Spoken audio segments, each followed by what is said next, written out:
Jesus Christ, Matt Martins really did me no favors with that fucking caricature. Huh? That's awesome. That caricature rules. What's up, everybody? It's the fucking SmokeSesh with Chris and Chris from Internal Bleeding. I am back this week after a brief hiatus. I was on I was actually at a bachelor party in the Pocono Mountains doing unspeakable things. Were you in a hiatus in Mianus?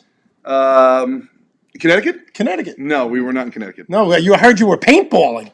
I got lit up, dude. I got one in the back of the fucking ear. I got JFK, dude. It's pretty brutal, man. I never went paintballing before, but it was sick. We shot a bunch of children, and yeah, we had a good time. Awesome. Joe Mitchell, what's up, mate? How you doing, brother?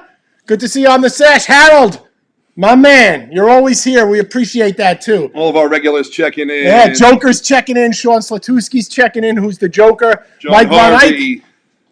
Prost, Mike. How are you? All right, cool, man. We got a great fucking episode lined up today. We have Mike Mayo, one of my best buddies in the entire heavy metal music scene. Mike from Waking the Cadaver and the band Ground. He'll be checking in about a half hour. Yep. I cannot say how much I love him in words. I truly love him. Him and I are like the same exact age. We listen to pretty much the exact same music.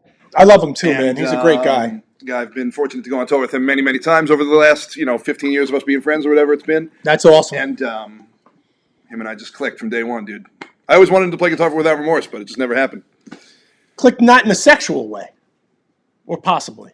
I mean, we'll talk about that when he calls in. All right.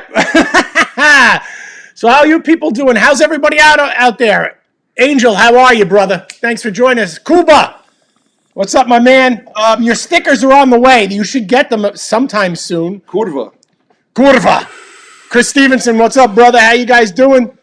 As usual on the SmokeSesh, we are sponsored by BrutalGlass.com, BrutalGlass.com for all your heavy metal smoking lamp needs. I hate this fucking lower third is covering my really cool Nine Inch Nails shirt today. Well, I can see the downward spiral. Damn. Hello from the day, Tim. Shirt was not cheap. We're breaking Tim Pelletier's cherry. It's his first time watching the sesh. Cheers, Tim. How you doing, Cheers. brother? Thanks for joining us, man. Fuck yeah, dude. Jeremy, what's going on, man? How are you? We appreciate all you guys tuning in as usual all week. Let's see.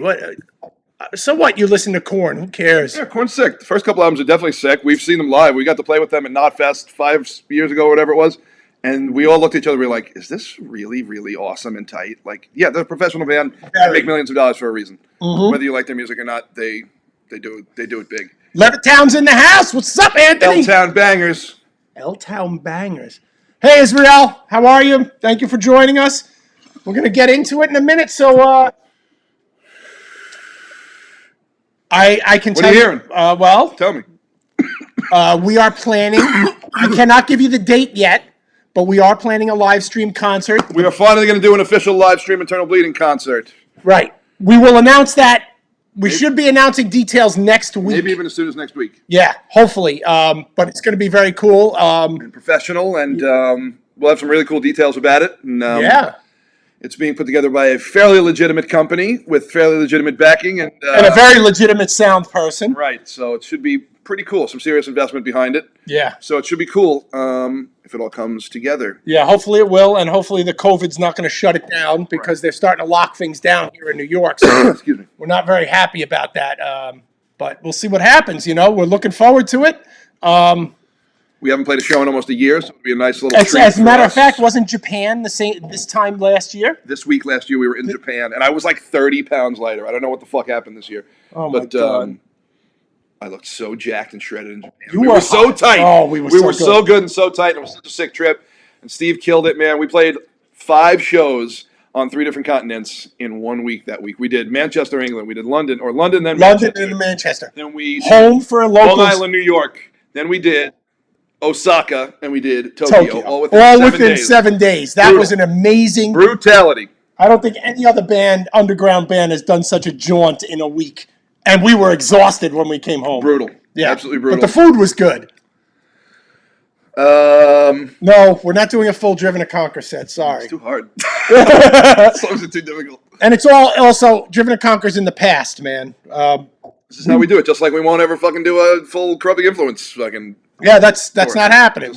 We move forward. That's what IB does. That's what IB has always done. Right. We're always going to move forward. It's always about the new music with a nod and respect to the past. Right. Now, if we had a 7-hour set, if anybody would sit through it, we'd play every album. But that's not going to happen. I know people get bored of us after 45 minutes. Yeah. I see it in their fucking eyes. Yeah. You know what I mean? Like, I think most death metal bands should not play more than an hour. 45 minutes, Yeah, 50 minutes. I agree. Fuck off the stage, idiots. Do you think that's for a big headlining national band? Do you think should it be 45 or an hour? I mean, like, I could watch Metallica for 3 hours, but that's Metallica. But I don't want to see Suffolk for an hour and a half. You know what I mean? Like, an hour of the bangers. Yeah, 50 minutes of the bangers. I agree. Plus, the energy starts to wane after 45 minutes. You can't keep up that intensity for so long. So anyway, Joseph, we did mention the UK. Thank you for joining us. Cheers, you silly sausage. Yeah, he's a good man. He's our official. Joseph Mitchell is our official, unofficial tour guide of London.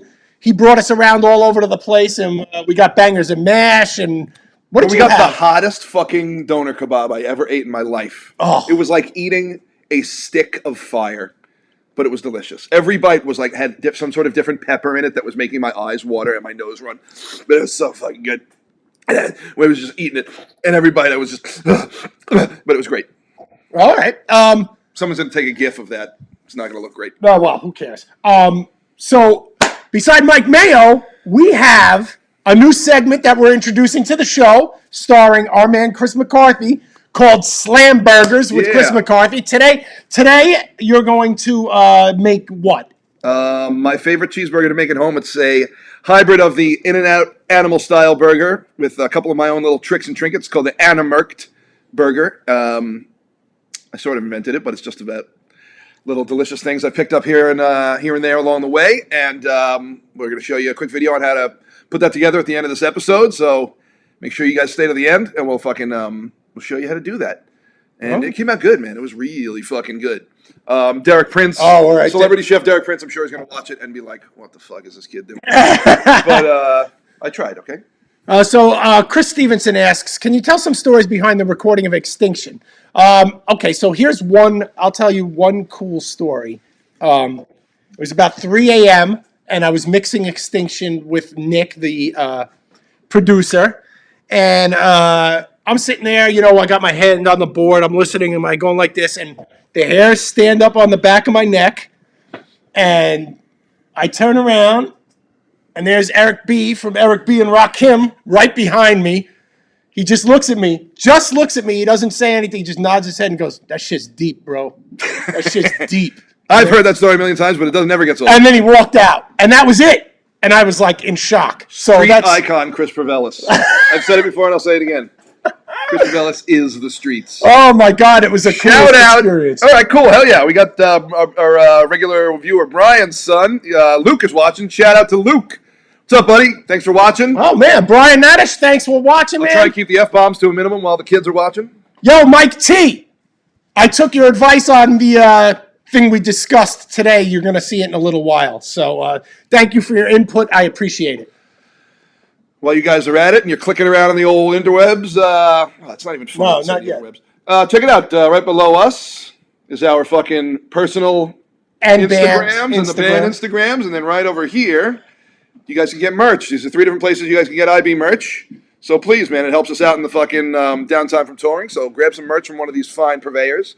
Massacre merch has the sickest looking shit, in my opinion. And we got some new Massacre merch.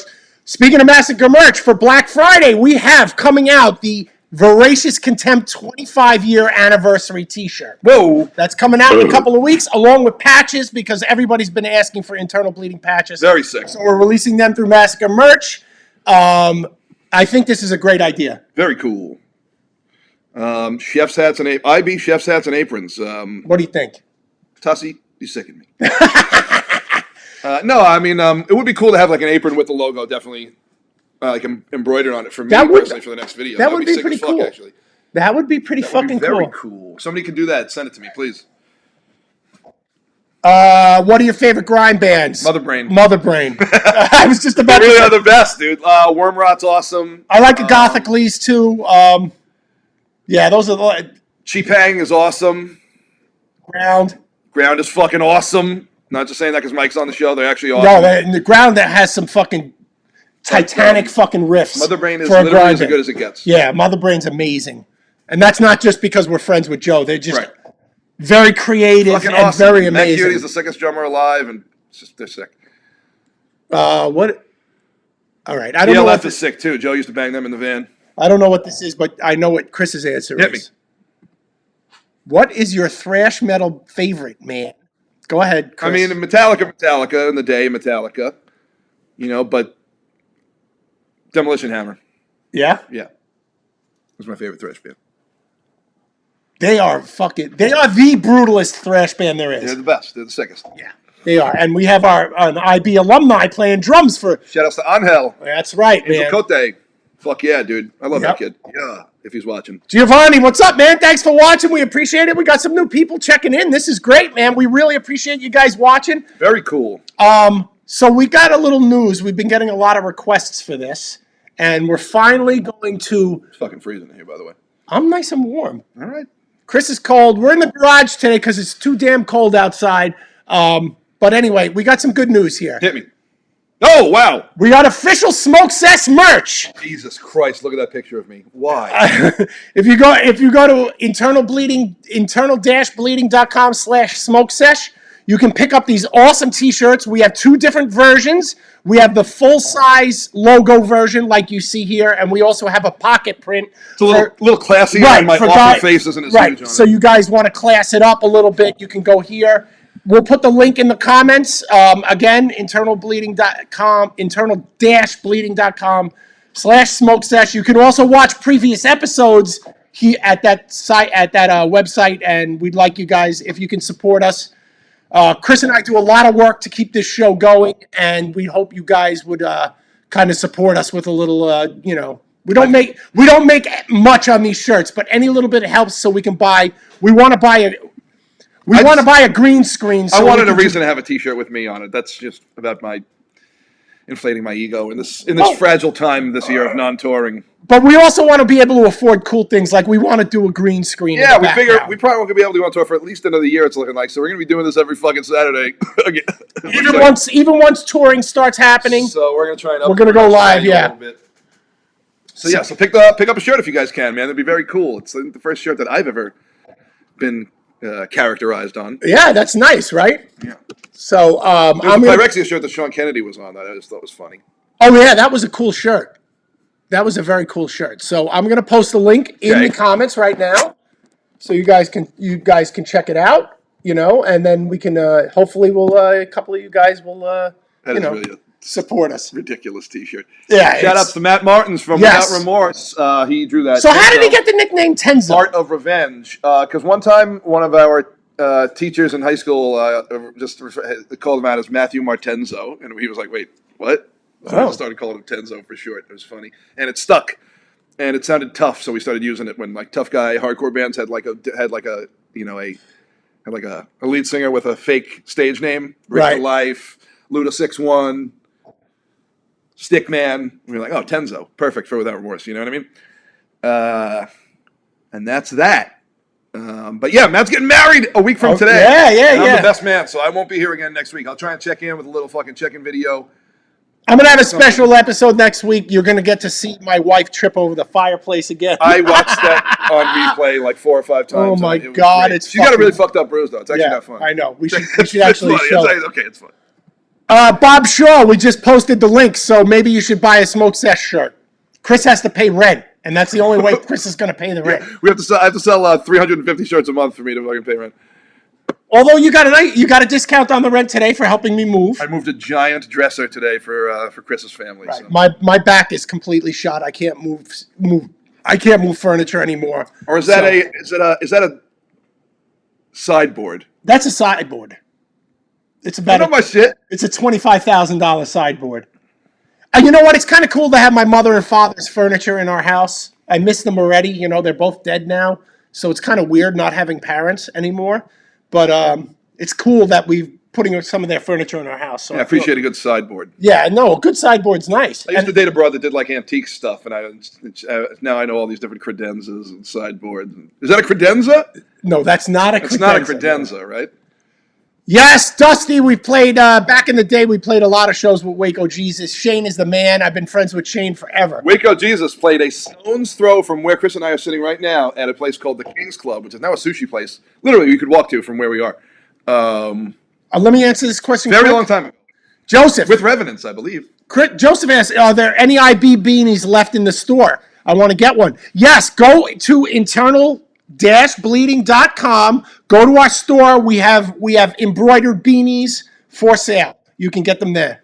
All right? But you didn't read it in his British accent. No, I can't. Chris, are there many IB beanies left in the store? Yo, there are. Arnie asks me what I'm smoking today. I am smoking I'm going to send you one. When I get the new barbecue sauce for you, I'm going to send you one of these. Oh, excuse me. This is a Man o' War side project. It's fucking awesome. That's all I can say, Arn. It's really good. So, What is it called? a Man o' War Like side project. Like the jellyfish thing, Man o' War. Like the band. God, no. This thing does not wear a fucking loincloth. Nor do I, and Man o' War stinks. Sorry. Wearing chains and leather, not Cracker Jack clothes. One-eyed motherfucker. Sorry. I've heard horror stories. Sorry. All right. Go ahead. Favorite DM drummer? Flo is for Carl. Who's your favorite death metal drummer? There's so many. I mean, Adam Jarvis pops out right in the beginning for me to say. Kevin Talley, Seth Cuevas.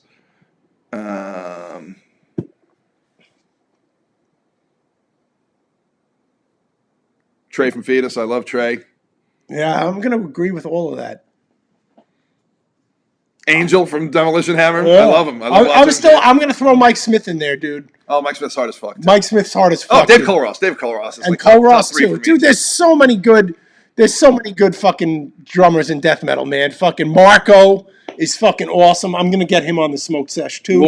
Lord Marco, I'm going to get him on the sesh. Him and I talk cigars quite a bit. And we listen to the new 6 Feet Under album quite a bit. Right. We do. It's the best party album of 2020. Non-ironically, like, you put it on, and then like after a while, we're like, all right. We're drinking, and we're like, all right. And we're like, this fucking rules. Yeah, exactly. once you're a half a bottle of bourbon in, fucking the new 6 Feet Under is the best. So,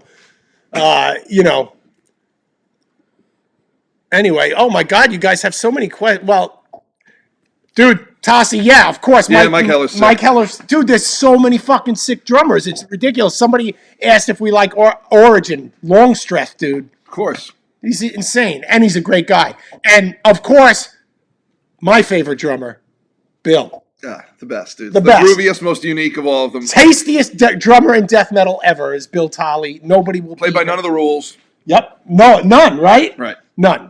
He was a 70s and 80s drummer playing death metal.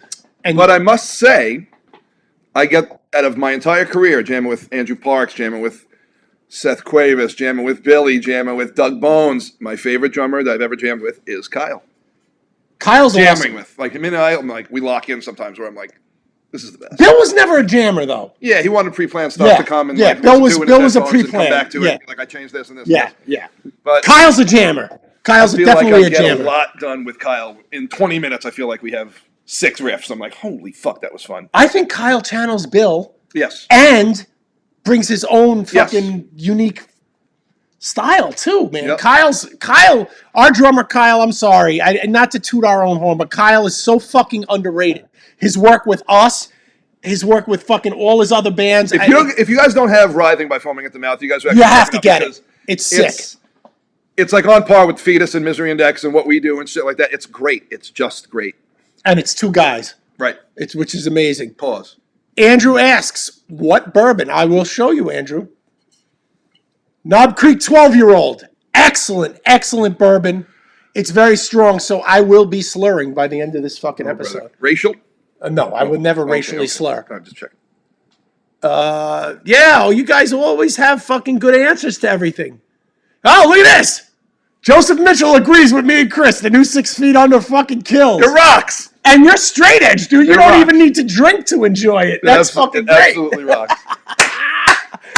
Yo, Chris Barnes is the man. I know people fucking hate on him, but he has been always good to IB. She's shown me a lot of respect too. I've only met him once or twice in passing, but I talked to him on Instagram once in a while. I mean, cool as fuck to me. Yeah, we talk weed stuff, of course. Do you? Yeah. Did he tell you what his favorite weed is? I don't know. He showed me the shit he was growing at home. Though it was fucking awesome looking. What do you guys think of drum machine bands? Interesting question, Roy. I only fuck with like Merzbow, if that's what he means. Oh, Merzbow's sick. Okay, so here's my nuanced opinion on drum machine bands. I'm not a huge fan, but I think there's some guys who do it really, really fucking well. And I can put out of my mind that it's not like a full band and it's a one-man project, and I can appreciate that. Listen, a lot. If they're doing it for like a project, and it's like a bedroom project, I dig it. And I know this is going to fucking upset a lot of people out there. Don't fucking do it live. Get some fucking friends. It's actually embarrassing to me, especially when I see those bands at the top of fucking flyers. And it straight up diminishes the value of what a fucking 5-person band does. When I'm not even going to say who, when those fucking drum machine bands are at the top of fucking flyers and shit. I'm just like. That's Chris's opinion. I don't care. I mean, I know you don't. It's only one dude each. What are they going to fucking come fight me? I don't care. Get some fucking friends and start a real band. Oh, here we go. Listen to this. You're going to appreciate this. Sean Whitaker's sick, though. You're right. Somebody He writes riffs, He's dude. sick, though. You're right. It's all the Seans that write good riffs. My favorite drummer is Chuck Biscuits, ex-Danzig. Fuck yeah, dude. The first 4 Danzig albums are like my real shit, dude. Not only that, but Chuck Biscuits played with the Circle Jerks. I mean, dude, Chuck Biscuits is the man, dude. Great fucking drummer. What is this? Chris Barnes is afraid of little kids. He wouldn't meet my little girl when they play shows in Seattle. Some people don't have to meet their fans, though, man. I hate to break it to you. Like, not everybody has to give you more than the concert. Right. Unfortunately, I hate to say it. I was just talking about this with Matt from Without Remorse before. He said after a show, he's like, sometimes I just don't want to talk for an hour or two. He just expended all his energy and gave it all to the crowd for fucking, 50 minutes, and he just needs a little break. Yeah. I also understand, some cats don't want to talk to kids. Yeah, I understand. I understand both sides. I'm a talker, so I will always give fans 100%. But I know guys. Some of the guys in our band, I'm not going to name, but they're not shy. But just after they play, they want to fucking be alone. They need a minute. Right. So sometimes don't it's take hard. it personal. Yeah, never take that personally. It's hard to go up there and give 120% and exhaust yourself mentally, and then all of a sudden have to turn yourself on again to be crazy. I don't know. Consider it a bonus when someone is nice. Not you know what I mean? Like not like I like his music, but he didn't say hi to me. Like, oh well, you like his music. You're like, not. Hung with you guys in Milwaukee Metafest. Shane was still in Hot Stove a long time ago. I was in Sick, Dusty. 8th grade, so hit me with that story. I don't remember it. Okay. Yeah, it's a shame Abnormality broke up, but they were pretty sick. Shit happens. It's hard to keep a band together, man. It's really hard, and everybody's opinions change, and people get on different pages, and blah blah blah. And when you're separated by time and distance, and it really becomes difficult. I have to say, I think so. What are we talking about? I don't know. I'm smoking this wedding cake, dude. It's very potent. So am I. No. Oh my God. Nah. I only do it on rare occasions. This might not be the week to do it. And it's only when we're on tour. This is nuclear weed, dude. Is it really? Yeah, I'm fucking wrecked. Oh, no. Mm-hmm. Really? I've been smoking all day, too, unfortunately. What kind of watch you got on? Chris has a nice timepiece on. Don't worry about it. No, come on. Tell everybody. It's a Timex, isn't it? This is a Tissot. No, I'm just kidding. Is it a I don't have that Tissot? kind of money. No. I had a Tissot. We didn't sell enough merch for this year for me to buy a Tissot.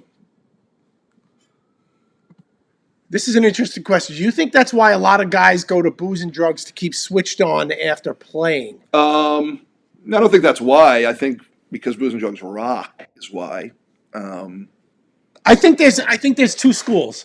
I think there's some people like you where it's a fun thing to do and enhance your experience and have a good time. I was just thinking about this before, dude. And I think there's a lot of people who are truly not happy people and do drugs to hide their unhappiness. I'm somewhere between that. I don't think so. But you're more honest with yourself than I. I'm somewhere between those two. But yeah, it's fun to party after a show. I mean, obviously, this is coming from a straight edge dude asking the question, and I couldn't. I don't know. I mean, there are days where I'm like, why do I do this? You know, when I'm wrecked, and there are other days where I'm like, yep, this is why I do this. You know. I love to get wrecked after a show because I'm so high. I'm so high from the show. I want to extend that. You know, the problem is if I drink too much before a show, then Chris yells at me because I fuck up riffs.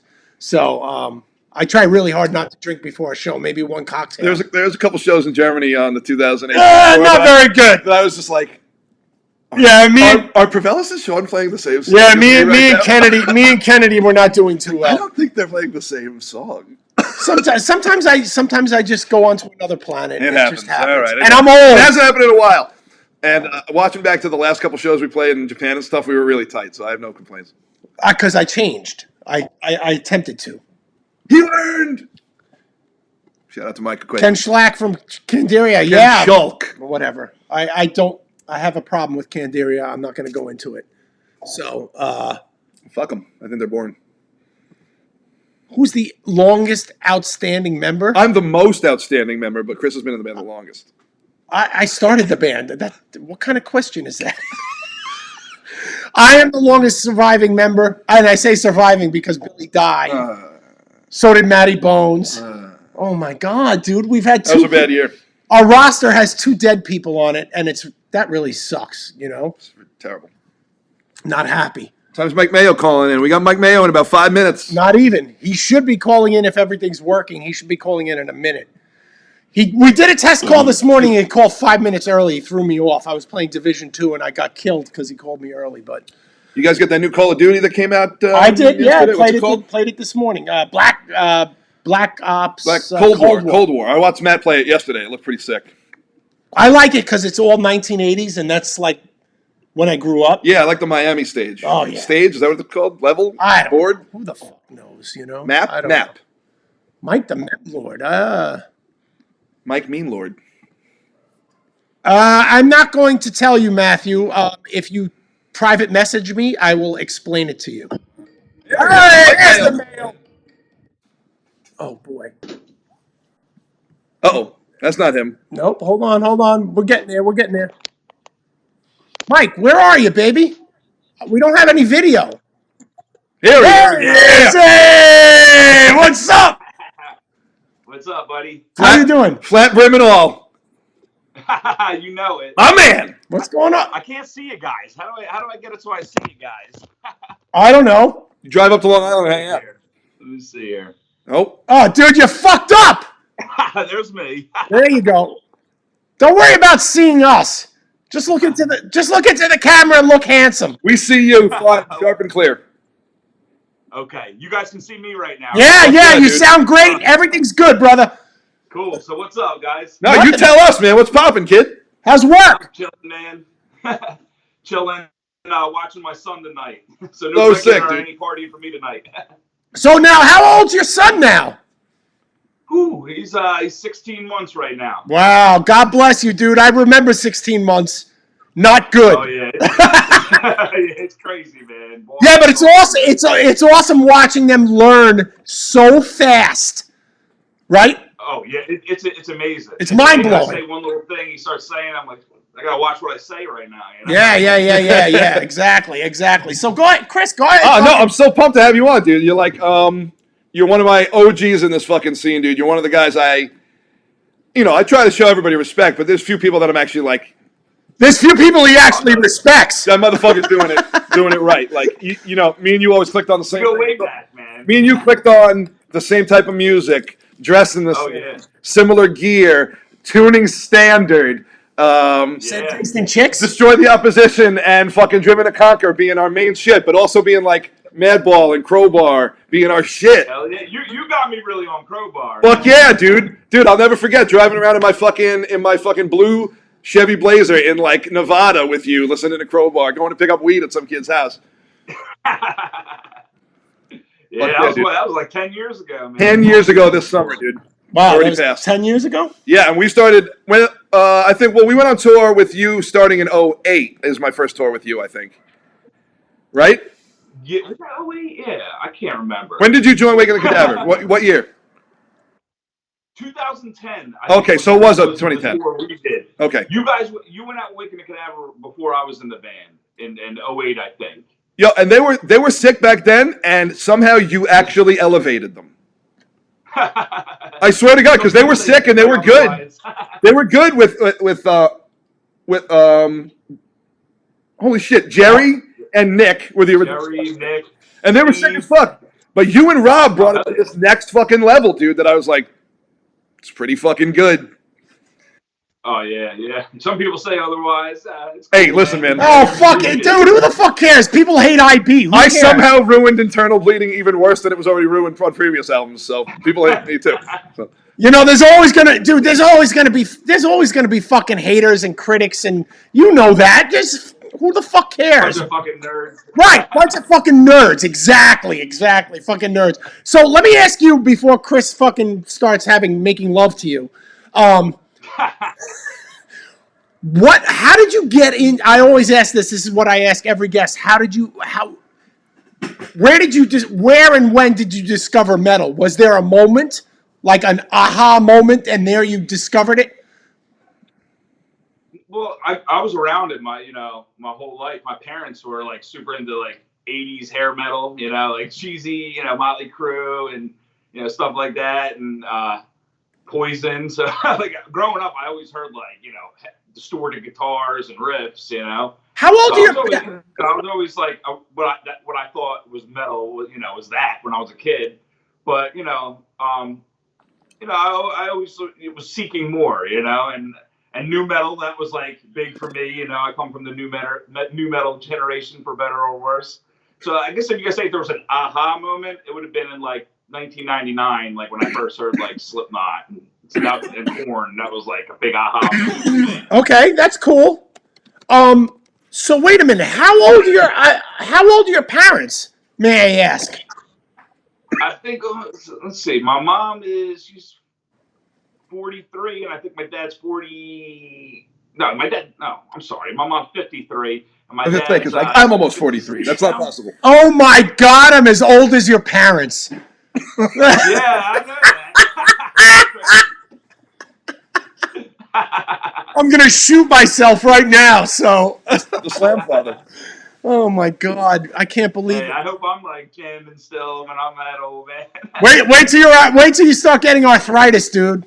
It sucks. I got tendonitis already, so I'm off to a bad start. Yeah, man. So what's going on, man? You've been writing tunes. We share a drummer now.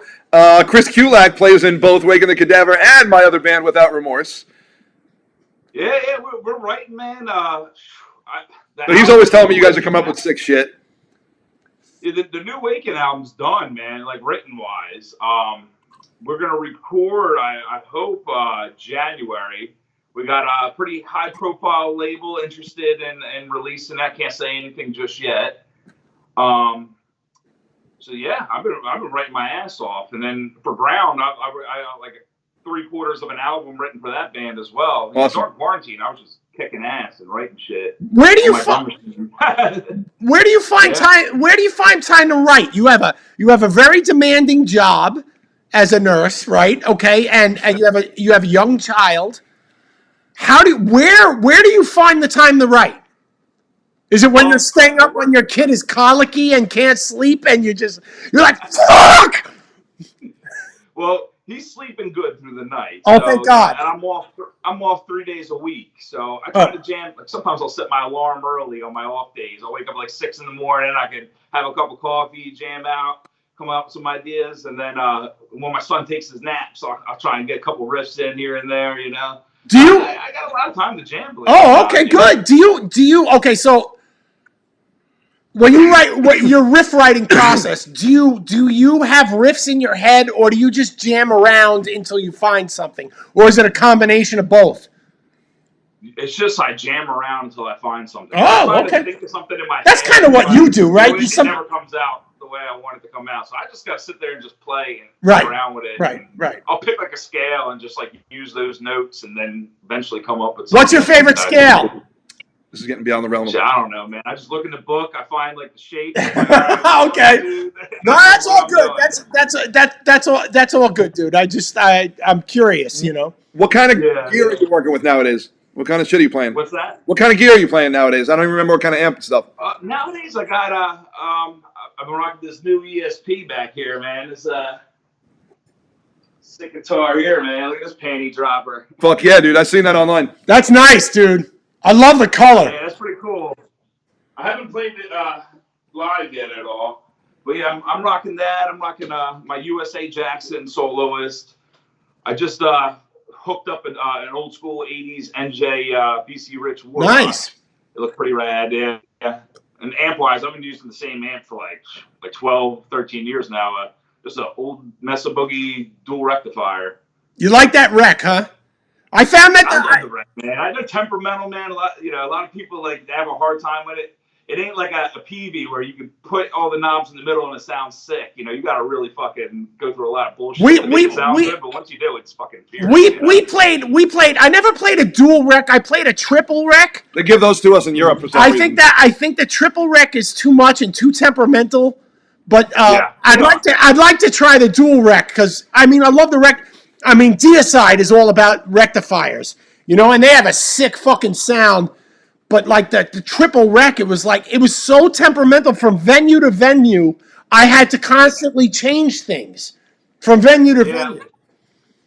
You got to use a boost with them amps, man. You got to have like an OD808 or a tube screamer in front of it because they're so floppy sounding. Right. And they are pretty temperamental, especially if you're playing on different cabs. If you play it on like a Marshall cab, it's going to sound it's just. I don't know. So if I use the same cab every night with a Mesa head, I'm in good shape. But I agree, they can be like super temperamental, especially if you're switching cabs. Right. I just want to to the people who are watching, because there's a lot of people watching. If any of you guys have questions for Mike, send them in to us. We'll ask Mike for you. So don't be afraid to ask questions. Go ahead. You got something for Mike? No, I'm just happy he's here. I am too. I'm happy to be here. It's a good score. Sick as fuck, dude. Yeah, man. We used to kick it really fucking hard at one point, man. And obviously you get older and we don't live anywhere near each other, so we don't get to kick it as often as we used to. But we were kicking it pretty often, man. I've got a great question. And, I always really wanted to start a band with you and write some songs, dude. I really thought me and you could do some fucking damage, dude. I think you guys too. We would kill it, man. Remember, we used to talk about like trading slams, like I'll trade a slam and boss status for that with that remorse slam. Fuck yeah, dude. Yeah, we're all about them jiggy riffs, man. We would come up with some cool stuff. I got a great question. Sure. I got a really good that both you and Mike can answer. Okay, so here it is. It's from Schmelly Moore. He asks, why did Waking the Cadaver and Without Remorse get so much hate in the mid-2000s? Were people getting fucked up in the mosh pit too much? LOL. I want to say we were a bit ahead of the curve with some of that stuff in a time where people still wanted like pretty boy shit to some degree. Yeah. Right. And MySpace. Right. It was the fitted hats. Right. And then we came and we were just like fat, ugly, homie kids with short hair, and didn't really play by the rules, and we weren't the greatest musicians on planet Earth, but we also you saw the results when we would play live. You know what I mean? I don't know. We definitely did. We hit the road hard too. Waking the Cadaver and Without Remorse hit the road hard. But it was. I think it was a little ahead of its time, dude. People weren't exactly ready for it. And then it got ripped off. Then it got totally ripped off, and all the fucking every one of these deathcore bands now has the most inhuman vocals and the craziest logo and the fucking wildest slams you've ever heard. But we did that 15 years ago. We invented it 15 years ago. I don't think they're the wildest slams you ever heard. But you know what I mean. What? You know who I'm talking about, too. No, you know who I know. Drop D one finger slams are not fucking slams. Sorry. No, shout outs to Rob Wharton. Rob's watching. Yeah. What up, buddy? Oh, yeah, there he is. Good for him, yeah. Oh, wait, I had another question. Hold on. Here you go, Mike. Will you ever get sick of people throwing shredded weed at you? That's been a thing since we've reformed. People throwing it on stage and shit. It's happened a couple times. I think it's fucking hilarious, man. That's awesome, dude. That's great. I wish people would throw bourbon at me. We're working on it. All right. So, oh no, this is that's not a Mike, I gotta know. Do you still have your Hyundai? Dude, I got rid of my Hyundai took a beating, man. I got rid of it 2 years ago. Actually, like exactly 2 years ago. I put 250,000 miles on My the man. motherfucker. Mine had 226 and it was still going, but it had a bunch of crap wrong with it, and I was just like, all right, I need a new car. Like it was still going though. It was still fucking going. I almost cried when I got rid of it. I'm not even joking. I had so many memories with that thing. I took that thing all over the damn country. Next question: do you still have my Misery Index CD? Oh, I Jesus. do. Thank you. I need that back. Yeah, he needs that back, dude. He complained. Yo, Mike, he's complaining about it every day. Him and I go into the recording studio to fucking go upstairs in my office to write riffs, and he's like, fucking Mayo won't give me back my CD. I'm like, can we record? And he's like, I need that fucking CD. It's fucking bullshit, Yeah, you let me dude. borrow that shit on the road, man. I was like, yeah, I'm not giving it. I'll get it back to him eventually. I bought it on vinyl in the meantime just to have it. I was like, I need a physical copy. All right, Mike, here's another question for you, dude. Actually, it's for me, you, and Mike. Wow. What is your favorite food? What? Mike, you go first. My favorite food is a bacon, egg, and cheese on a Kaiser roll. Not a pork roll or a Taylor ham? Is it pork roll or Taylor ham? No, he's not Southern. We call it pork roll. Yeah, it's pork roll. I'm a bacon, egg, and cheese, man. That's my favorite. What's your favorite? Double In and Out from In and Out, animal style, of course. Or there's this like bread, salami like dough bread that my mom makes. Oh, that's good. Oh, and my I could God. eat like 6 loaves. Your mom makes good Ridiculous. shit. My favorite food ever is spaghetti bolognese. Period. Wow. But it's got to be from New York. Wow. Well, of course. Because all the good guineas are in New York, Yeah, real guinea shit. Or New Jersey. I'm sure there's good spaghetti bolognese in Jersey. Yo, legitimately, the best pizza I ever had was in Asbury Park. Really? Best pizza I ever had. Fucking pizza here, Everything's burnt down and destroyed in Asbury Park, but there's one pizza place. It was fucking incredible. We used to play the Stone Pony all the time. Oh yeah. And it blew my mind because I'd be on stage playing and I'd shit my pants because Black Sabbath played there numerous times.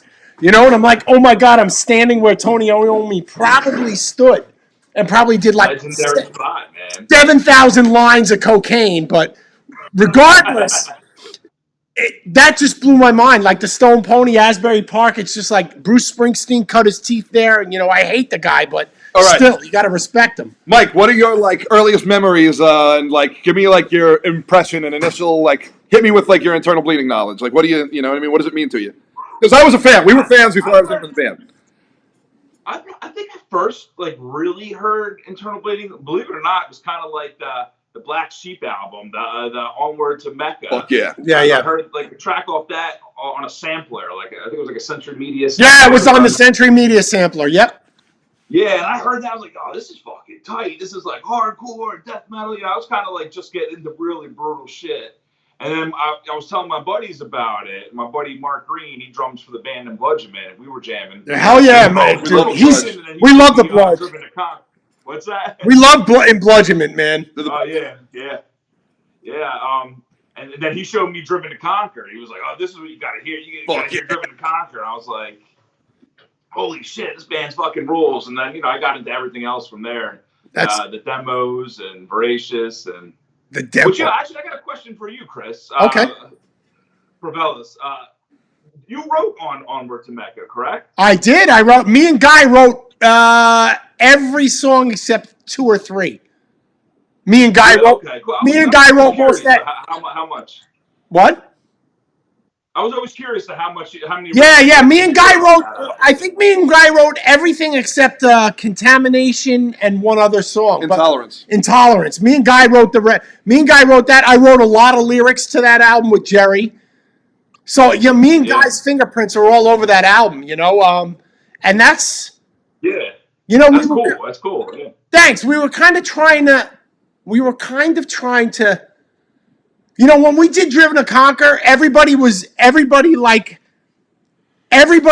when we did Driven to Conquer, everybody was doing like Extinction of Benevolence vocals and like disgusting. Yeah. And we were like, fuck these people, they're copying us. Let's do something completely different. And that's when we did Driven to Conquer. And then we just went overboard and we're like, fuck it. Let's just go completely hardcore and fucking nuts. And that's one of the reasons we got Jerry in the band. He was playing in this band called Body Farm, and Jerry was fucking insane. One of the most insane live people I've ever seen, you know? Jerry was truly great on the Pure American Fury demo. Oh yeah. Like truly great. And he's great on Onward to Mecca too. He was formidable on that demo though, and I was like, damn, they're killing it right now. Yeah, you know, and people are torn on that album. Some people don't like it. Huge influence on me and Without Remorse. Some people think it's too hardcore, but I'm like, it's internal bleeding. It's totally internal bleeding. It's groovy as fuck. You know, it's just, we never do the same thing from album to album. We always change, you know? But even the Perpetual demo had like almost like a hardcore. Absolutely. Yeah, even our first demo, the $1 demo, and even Invocation Evil had a lot of hardcore in it. I mean, that's who we are. Billy's favorite drummer is Danny from Biohazard. Right. Period. Like, right. You know. Oh, yeah. So I mean, it's just we always had that hardcore thing, and I grew up. So my thing is, I stopped listening to metal in, I guess, the early '80s because it started getting all glammy and stuff like that. And I turned to New York hardcore, you know, and you know, Token Entry and Agnostic Front and you know, Circle Jerks and Black Flag and all that stuff because it was honestly, in the early '80s, that shit was 10 times harder than any fucking metal out there.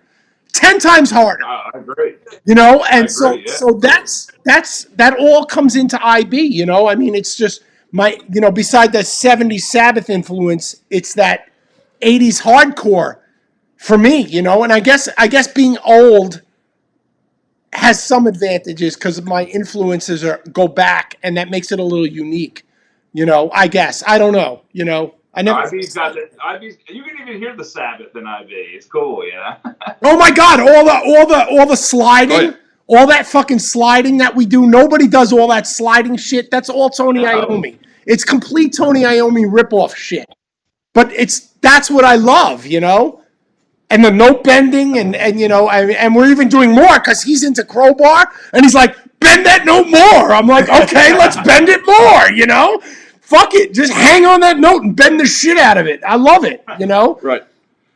So what else, man? What else you want to plug before we fucking wrap it up soon? Just be on the lookout for the new Wake in the Cadaver album. It's like, it's the band on steroids. I mean, I you know, we got way better as musicians, and I'm excited to like unleash this shit. So it'll be out next year, and then be on the lookout for my band Ground. If you like, you know, hardcore, grindcore, power violence, we're really stepping up our game with that band as well. So I think 2021 is gonna be a sick fucking year. I think we're gonna put out some cool shit. Sick, dude. All right, so here's a question, and I ask this to Chris all the time. You write a riff, and then do you get in an argument with yourself? Do you say, fuck, this should be a Waking the Cadaver riff? Fuck, this should be a Ground riff? What do I do? Like, I've never been like that because I've never been in two bands. So what's your how do you look at that? Like, what's your philosophy? Well, because both bands, you know, Wake in the Cadaver is like a slam, brutal death metal, hardcore type band, and Ground's a grindcore band. So definitely, like, if I'm writing anything like punky or that would have like traditional grind blast, it's definitely going to be a Ground riff. But then, like, when it comes to some of that mosh parts, both bands got mosh parts, so it's kind of hard, you know. The bands being in different tunings certainly helps. Like Ground's in B standard, and then Wake in the Cadaver's in C standard. So if I wrote it on my C standard guitar, it's probably going to be a Wake in the Cadaver riff. And it's funny because Wake in the Cadaver is more of a slam band, but more of the slams I write go into Ground, and then I do more like breakdown-y type slams with Wake in the Cadaver too. So all right, so it's hard sometimes. Well, oh, right, I can imagine. But okay, so do you ever write a ground riff and say, you know what? Fuck it, man. Maybe we should put this in WTC and do something different. Do you ever like argue with yourself about that? Yes, yeah, sometimes. Yeah, Okay. sometimes, definitely. There is actually on the New Wave and the Cadaver album, on one of the songs, there's like a total like punky grindcore riff that was going to be a ground riff, and I'm like, this sounds cool here, like, and it's kind of like comes out of left field for Wake and the Cadaver, but I do have difficulty. Sometimes it's just like, I don't really just write one riff at a time. I try to write like multiple riffs. So I can usually tell after a couple riffs which band I'm writing for, That's cool, dude. Because sometimes Chris will show me a riff and he's like, I wrote this Without Remorse riff and I'm not sure. And I'm like, he's like, it sounds really Without Remorsey. And I'm like, dude, let's put it in IB. I'm like I'm all for fucking doing something different and throwing like you said, something left field or whatever, but I can't imagine being of, and this is like me, I can't imagine being of two minds and saying, this is an IB riff and this is I'll pick one of my old bands, Autumn Rain. This is an Autumn Rain riff. I can't, because I'd be like, I want to put this in IB and I don't care if people don't like it,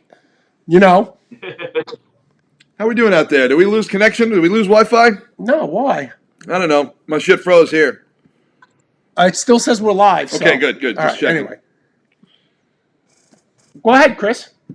Yeah, what's next? Are you going to have another kid? Who, me?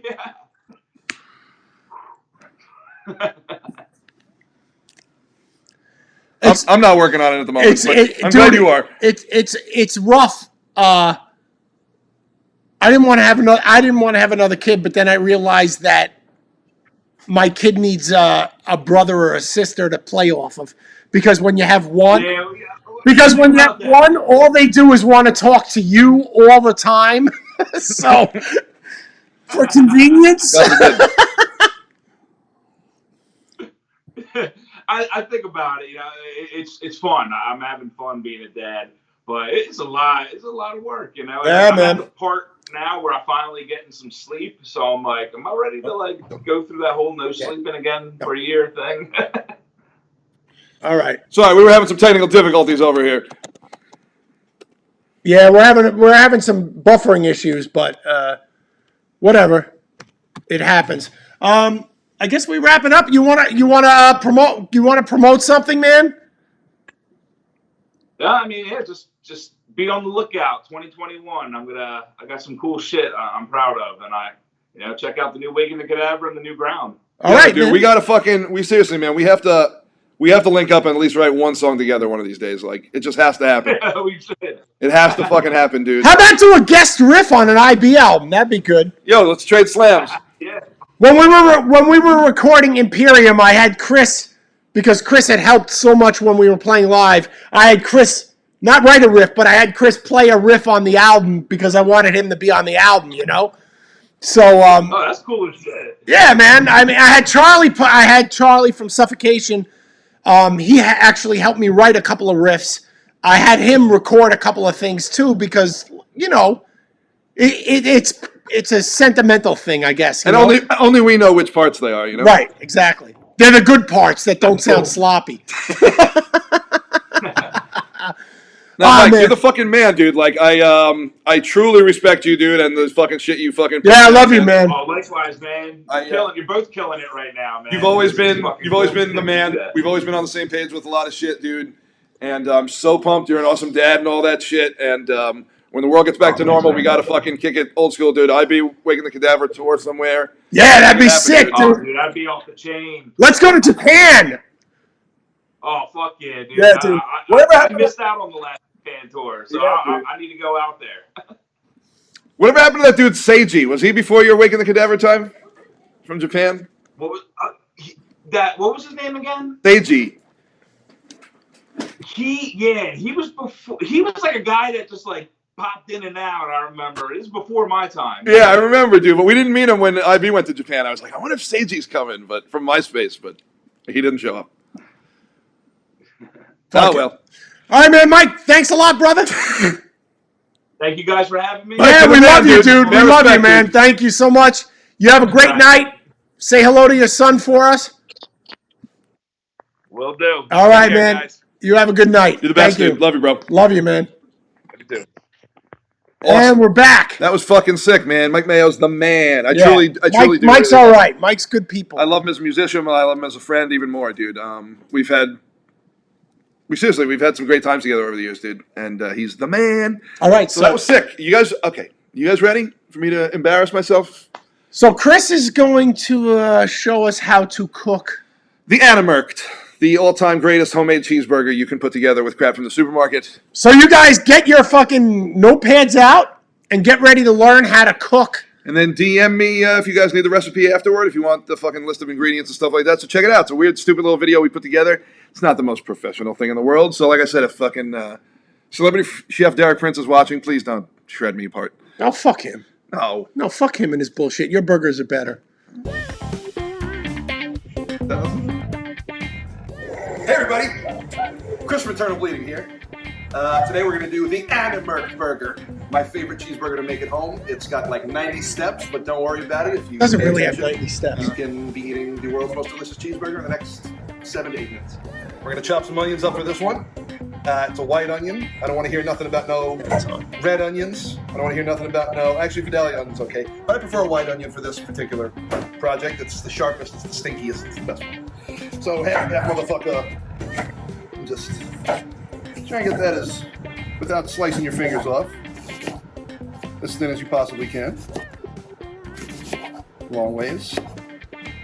I don't know what they call this. Is this chopped? Is this julienne? You want them kind of looking squarish, but it doesn't matter if there's some ugly ones in there, like me. Scrape that into a pan. That should be enough. It looks like a lot, but honestly, one cheeseburger, this is all going to cook down. This is probably enough for one burger. All right, so turn that motherfucker on high. Get your onions in the pan. Get yourself a nice little square of butter in there. Oop, floss some onions already. All right, get that onion and butter kind of moving in there together. Then we're going to take a little splash.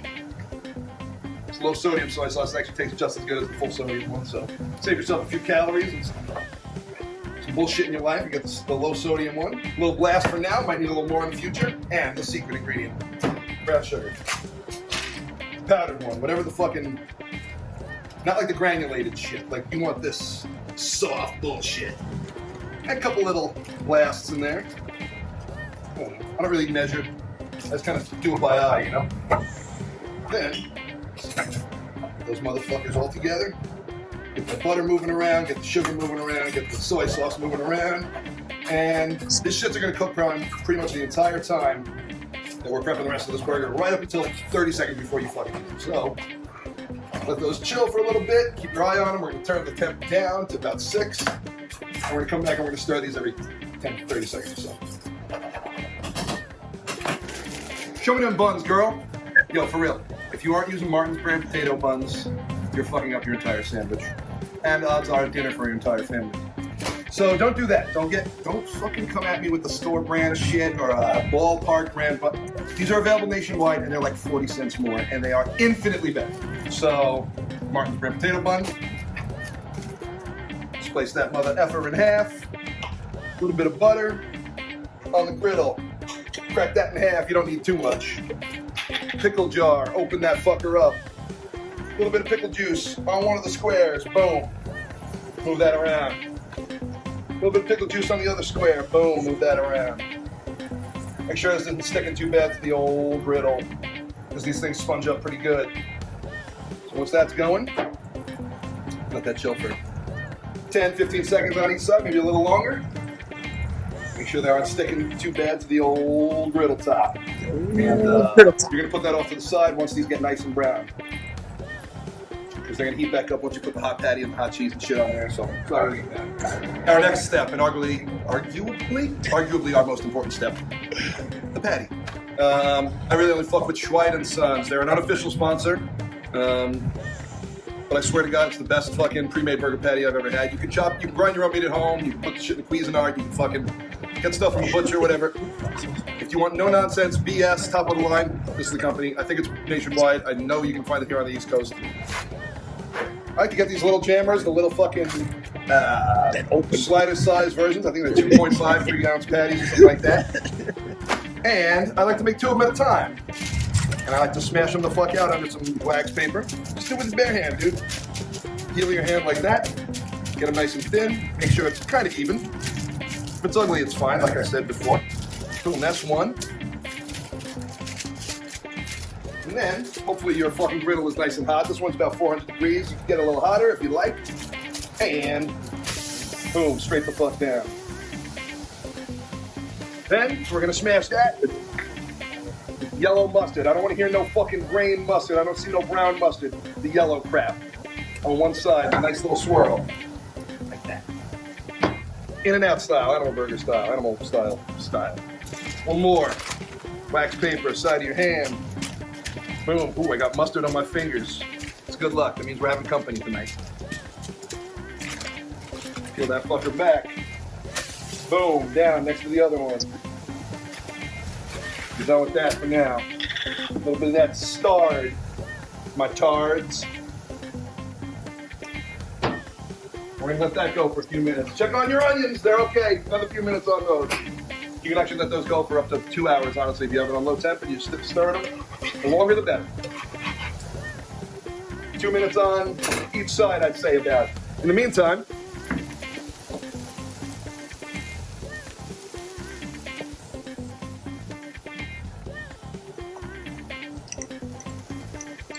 we have a minute to kill. And as usual, we're sponsored by BrutalBlast.com, BrutalBlast.com, and BrutalBlast.com.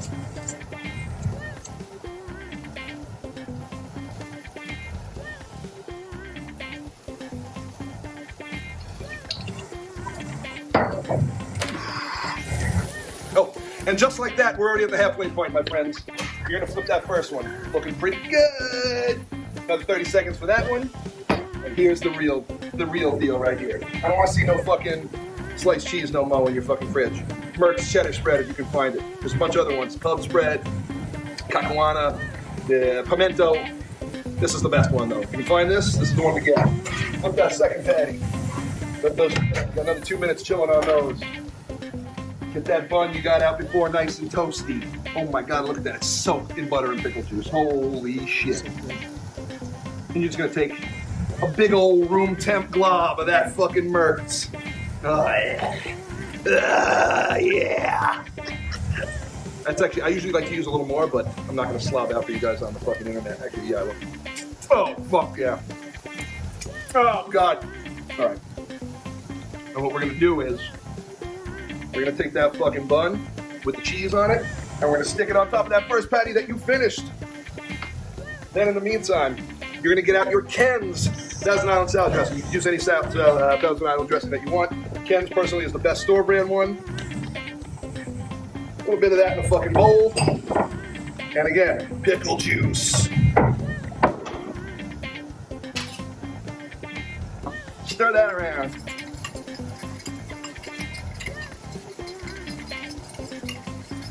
Nice, soupy. You don't want that soupy, just enough to loosen it up a little bit. Yeah, mother effer. You're gonna spread that on your bottom bun.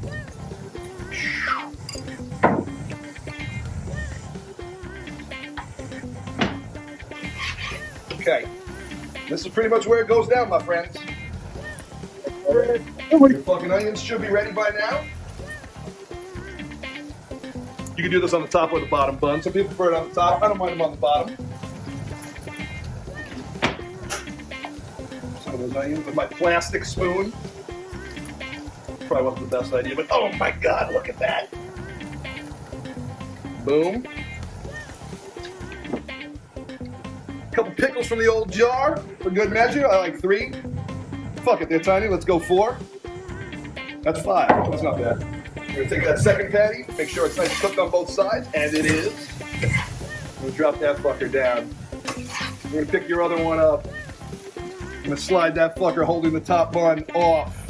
I don't really like using these paper plates because it's ugly, and that ain't my aesthetic, mother effer, so I'm gonna transfer that over to this beautiful, clean plate. And holy fuck, dude! In less than 7 minutes, you have the best cheeseburger. I swear to God, you're ever gonna make at your house. The Animurk. Chris, you want to bite it first? Or should I have it? You take it. I'm gonna take a bite. Yeah, you take a bite. Woo! So if you turn this off so we don't burn that fucking crib down and Prevelis' family doesn't hate me for being homeless in the wintertime. Oh my God, look at this thing.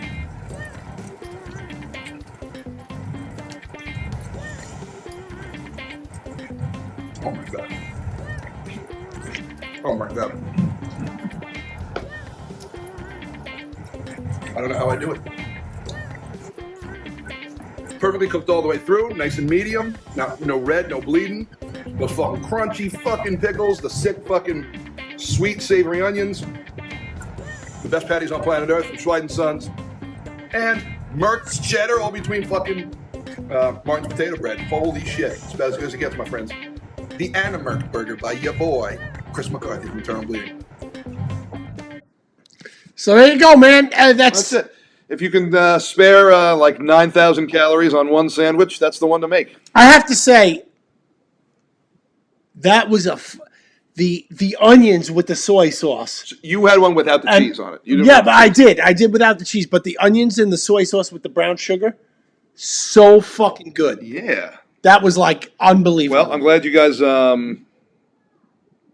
check that out. So yeah, feel free to make it at home. Send me pictures if you make it. Let me know if you make it, and tell me if you like it, man. And we're gonna have more. Chris is gonna make. You're gonna make more burgers. I have right? a couple other recipes on deck that we'll fuck around with, and a couple other ideas, and we'll film those too, and have those on eventually.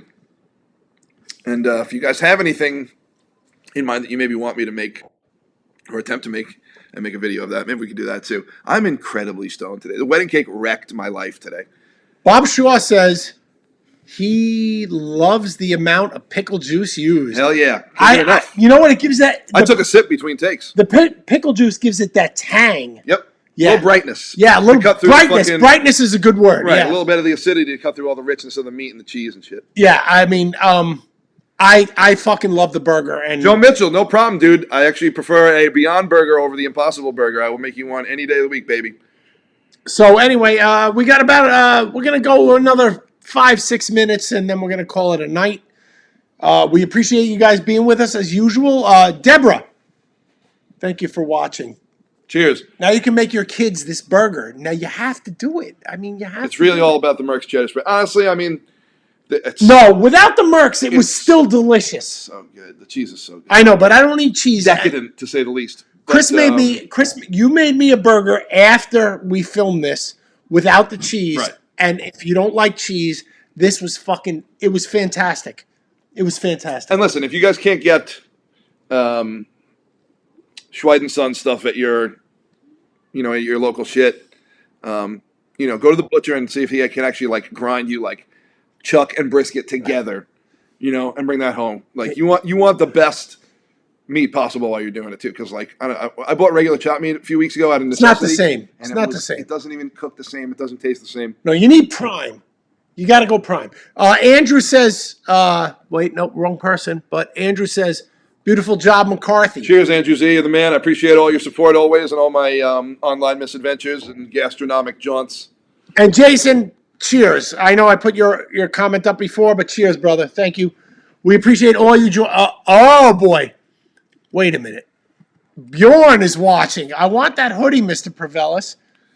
Mine died after a night of debauchery. Well, these hoodies are what? How old are these? You sick fucks drink a lot up over in Denmark, and things just happen there, huh? I preserved this hoodie. This is my favorite hoodie. That's a hoodie. 2016 hoodie. Yeah, this is an old hoodie. I never got one. I never owned one. You never gotten one, so.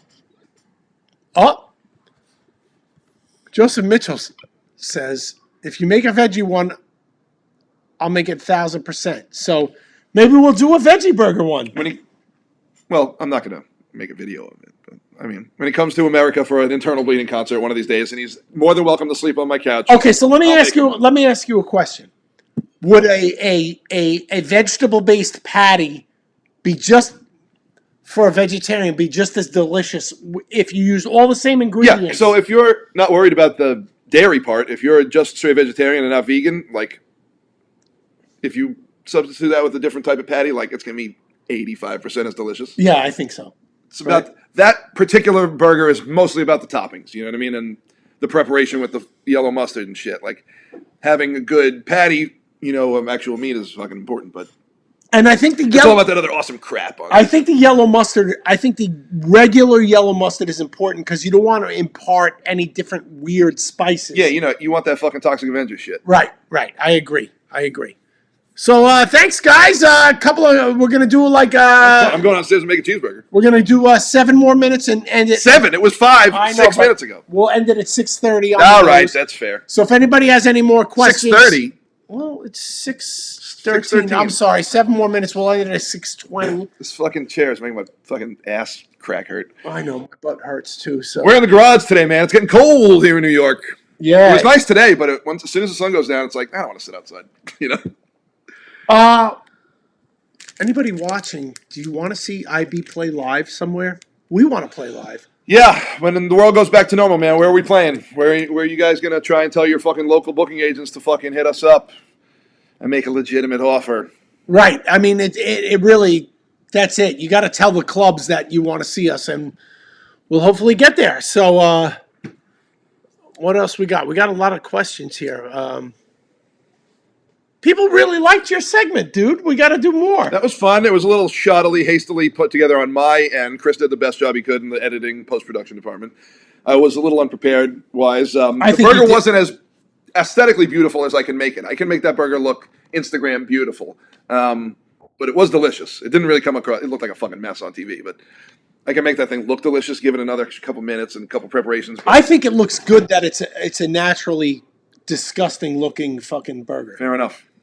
I think it, yeah, Bjorn, we want to get to Denmark too, man. I want to see you, brother. I haven't seen you in fucking a long time, man. You need to come out to my house again and hang out on my back deck. And by the way, Bjorn. Excuse me, oh my God. Oh my God. This summer, we're going to have an in-ground pool. We're getting it put in this spring. We are. So you need to come and hang out by the pool all summer. So, whoa, what's this? Bjorn, you're more than welcome to come to my house and tan in the backyard because you're literally the only person on planet Earth paler than me. Yeah, right. Brick by brick. Yeah, fuck yeah. We love brick by brick. Love that club, man. Love that area. Why does it always rain when we play brick by brick? We're the only time, San Diego gets rain twice a year, and it's always when internal bleeding's in town. But yeah, I love that club, man.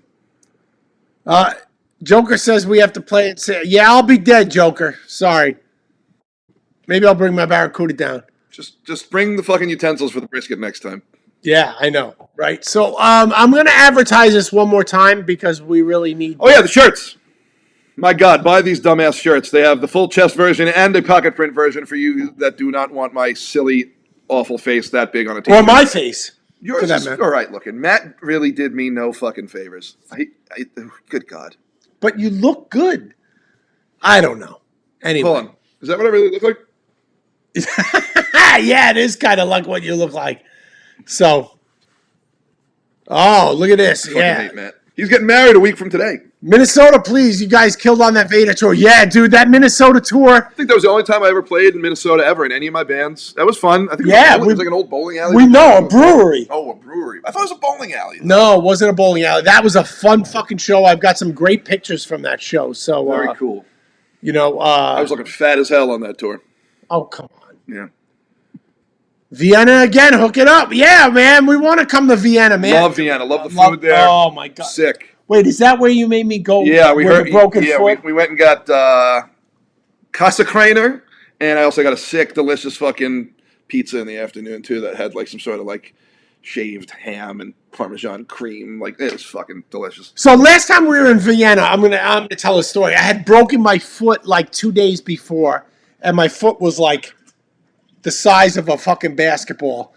And no, it was really bad looking. And we're in Austria, and we're in Vienna, and Chris is like, "Oh my God, I found the best doner kebab ever." No, it was Casa Craner. It was the fucking like the cheese sausage that had fresh horseradish grated over it. Right. And Chris is devastating. It was the best thing I ever ate on tour. Chris is like, it's only like 50 feet away, and I'm with like this giant eggplant of a foot.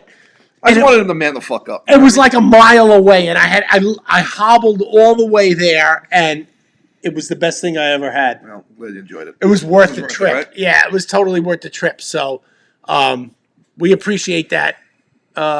Wait. Oh, boy. Bjorn says, Chris M., you're not fat. You're just a whole lot of man. Gay. Well, he's not wrong. He's not wrong. Bjorn, we love you, man. When are you coming to New York? You know, Chris lives in my basement. I do live here now. So you got to come this summer, please. Just drag your brother I live or here whatever. by default. Default? Yeah. All right. Well, all right. Glad you took me in, though. I needed to. I needed a know, place. right? Uh-oh. Yes, Philip, yes. Jasmine took care of me. They wrapped my ankle. You remember that, huh? I have to say, selfishly, I really enjoyed having two women wrap my ankle. Yeah, nothing wrong with that. Yeah, that was pretty fucking cool to have two women, two nurses take care of me. That was a cool club. And I wish I could go back in time because I left a Power Trip shirt there that Riley Gale gave me. Oh, And God, that sucks. You know, I leave shirts after tours and stuff, after shows and stuff that I'm like, oh man, we're not gonna be able to watch this, or I'll probably be able to get this again. It's like I just leave shirts around sometimes, you know, like that's one that I truly regret leaving. Chuck, dude, we want to go back to Oregon again, of course, man, dude. That club in Oregon, in Bend, Oregon, which is in the same town as the only operating Blockbuster Video left in existence. Is it? They had these fucking stuffed jalapenos. Yes, they were great. Oh, wrapped in yeah, bacon. they were good. called like wolf turds or something like that. No, that's... They were fucking Wolf incredible, dude. They were fucking insane. All right, guys. Well, that was a fun episode. It was mainly food related. Shout outs to Mike Mayo. Yes, that was awesome, dude. I love him, dude. I love his music. I respect him and his playing. He is so legit and so good. I put him in the same, not blowing smoke on my own ass, but I put him in the same category as like, you know, like a me and a Joe Marchese. And like, so we came from that era of being and Fetus fans and Suffo fans, but also being fans of like New York hardcore and playing standard tuning and doing what we did and coming up and making Wake in the Cadaver and Rabbit So Without Remorse. And here we are today, man. We made it to the next level. And shout outs to Mike Mayo. You're the fucking man. And shout outs to Rob Wharton. Yeah, if he's still watching. Yeah, I hope Rob is watching. I love Rob. I love him. Rob's the man. Absolutely love him. If you guys don't know Rob's band, you got to check Cognitive it out. is the shit, dude. Check out Cognitive. Fucking awesome band. You know, In the Form of a Drone used to be my favorite song, but I have a new favorite song from them. Great band. Rob Wharton's the man. In the Form of a yeah. Chris, you need to make a Mike Mayo burger. What would a Mike Mayo burger be? Like some sort of Philly cheesesteak burger, probably. Yeah, I think so, right? Yeah. He definitely has that accent. Yeah, and a bottle of water. Yeah. He definitely has that accent. All right, guys, we're going to wrap it up. Shout outs to everybody that's always checking in. We love you guys. I'm probably not going to be here again next week, but I'll try and make a little video drop in with my tuxedo on, looking like fucking the corpse of Joseph Abood. Isn't that Bill O'Reilly's suit maker or whatever? I just know it's the guy that I got the suit from at the store, and I'm like, this is not comfortable. Next week, I'll be alone, but I'm going to have an up-and-coming YouTuber. I will mention that during the week. I have an up-and-coming YouTuber. Uh-oh. No, he's good. He had a meme page that I forgot the name of the meme page. It's like making memes while listening to Mortician. Have you ever seen those memes? Anyway. Oh, boy. He's going to be on next week with me. Why do people love the episodes that I'm not on? And we're going to have a good time. And, you know, I hope you guys join us next week. We love you guys. Thank you for joining us. Shout outs to Mike Mayo, Waking the Cadaver, fucking rules. And shout outs to all our fans. Also, again, make the Animurk burger and buy the fucking SmokeSesh shirt. Yeah, let's put that up one more time. You know, I think we should. There it is. That's so stupid. It's so stupid. I love Come it. on. Please order one, guys. It would be very cool to see somebody wearing that fucking shirt around on the streets. And definitely buy that, guys. Okay, so we got... Like, inflate my very fragile ego. I was stood up this weekend. I was supposed to go on a date yesterday. And no. We've got bongs. So my Right? ego is at an all-time low this weekend. So you guys buy the shirt, okay? We've got bourbon. And we've got bullshit. Love you, baby. Love you too, man. See you next week. See you next week. We love you guys. Brutalglass.com, brutalglass.com, brutalglass. SmokeSesh.com. Thank you. Have a good night. We love you. Here's the ending credits. Enjoy.